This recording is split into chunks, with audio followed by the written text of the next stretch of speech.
నేను 2 నిమిషాల నుంచి మాట్లాడలేండి. వేదిక మీద ఉన్న సహచర శాసనసభ్యులు పెద్దలు, వేదిక ముందున్న పెద్దలు, మాజీ హోంమంత్రి వసంతనారాయణ గారికి, అలాగే వేదిక ముందున్న వేదిక పైన అందరికీ నా హృదయపూర్వక నమస్కారాలు తెలియజేస్తూ,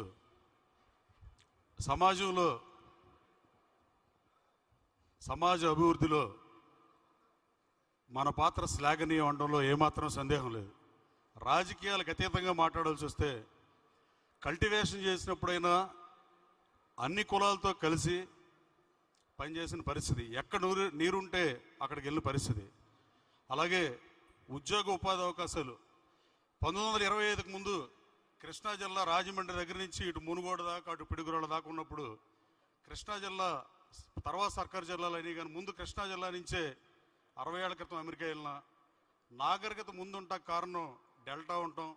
దానికి కారణం సర్ ఆర్థర్ కాటన్ గారు బ్రిడ్జ్లు కట్టడం వల్ల డెల్టా ఫామ్ అయి ఆ నాగరికతలోంచి వచ్చి సమాజానికి గతిని స్థితిని మార్చడానికి ఉపయోగపడ్డందుకు మీ అందరికీ నా హృదయపూర్వక నమస్కారాలు తెలియజేస్తూ, రెండోది ఇందాక కృష్ణప్రసాద్ గారు చెప్పారు, గత ప్రభుత్వం రాజకీయాలు మాడతాకి ఇది వేదిక కాదు, కానీ గత ప్రభుత్వం 1955వ సంవత్సరం తర్వాత రాష్ట్రం భాషా ప్రయుక్త రాష్ట్రం ఏర్పడిన తర్వాత అత్యంత తక్కువ అభివృద్ధి చేసిన ప్రభుత్వం అది. అలాగే తెలుగు భాష మీద కూడా దాడి చేసిన ప్రభుత్వం అది. అలాగే అమరావతిని కూడా నాశనం చేద్దామని చూసిన ప్రభుత్వం.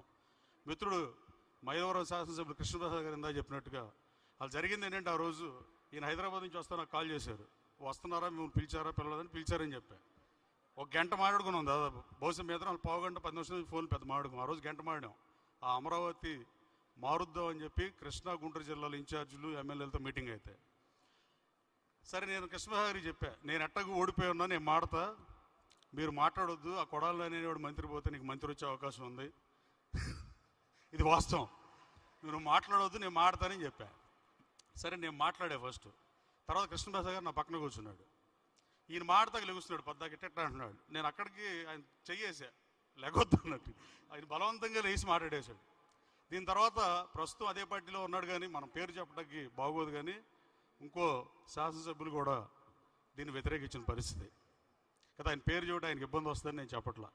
మేము ముగ్గురు వ్యతిరేకించాం ఆ రోజు రాజధానిని. అలాగే రాజధానిని కదుపుదాం అనుకున్న మాజీ ముఖ్యమంత్రి ఎన్ని ప్రయత్నాలు చేసినా అమరావతి పట్టణం అక్కడే ఉంది.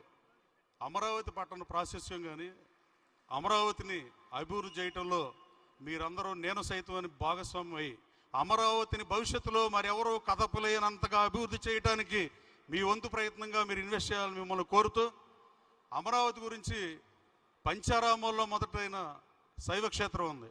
అలాగే ప్రపంచంలో ధాన్యకటక విశ్వవిద్యాలయం ఉండేదంట. చరిత్రను పరికిస్తే తక్షశిల, నలంద విశ్వవిద్యాలయానికి ధీటుగా విదేశీ విద్యార్థులకు విద్యను అందించిన ప్రాంతం అది. గౌతమ బుద్ధుడు నడయాడిన నేల అది. వర్ధమానుడు సంచరించిన ప్రాంతం అది. మత సమ్మేళనానికి కేంద్రం అది. అలాంటి అమరావతిని మారుద్దాం అంటున్నారు, కానీ కుదరని పరిస్థితి. అమరావతి అజరామరం అవ్వాలంటే ముఖ్యమంత్రి గారికి కూడా నేను విజ్ఞప్తి చేస్తున్నా. ఆ రోజు అమరావతి ఓపెనింగ్ రోజు కూడా నేను ఆంధ్రజ్యోతిలో యాడ్ ఇచ్చావు 5 లక్షలు 10 లక్షలు పెట్టి. ఇన్ని ప్రాశస్యాలు ఉన్న అమరావతి పట్టణాన్ని అసలు అమరావతిలో, పంచారామం ఉన్న అమరావతిలో ఈ 31 గ్రామంలో అమరావతి లేదని, అన్ని అమరావతిని ఒకే అమరావతిగా ఎల్లలు మార్చేసి మొత్తం అమరావతిగా ప్రకటిస్తే దానికి దైవబలం కూడా చేకూరుతుంది. ఇంకా రాబోయే కాలంలో ఎవడో అమరావతిని టచ్ చేయలేడు. రాబోయే కాలంలో అమరావతిలో మీరందరూ నేను సైతమని పెట్టుబడులు పెట్టి ముఖ్యమంత్రులుగా రాబోయే కాలంలో 20-30 సంవత్సరాలు ఎవరు వచ్చినా అమరావతిని అసలు ఆ ఇంచు కూడా కదలలేని స్థితికి అమరావతిని చంద్రబాబు నాయుడు గారు ఈ ప్రభుత్వంలోనే అభివృద్ధి చేసే దిశగా పనిచేస్తారు. అది సాధ్యం. అమరావతి పేరు అజరామరం, దాన్ని ఎవరో కదపలేరు. దాంట్లో మీరు కూడా భాగస్వాములు మరోసారి కోరుతూ ఈ కార్యక్రమాన్ని ఆహ్వానించిన సోదరులందరూ ధన్యవాదాలు సెలవు తీసుకున్నాను. జై Hind. Thank you so much.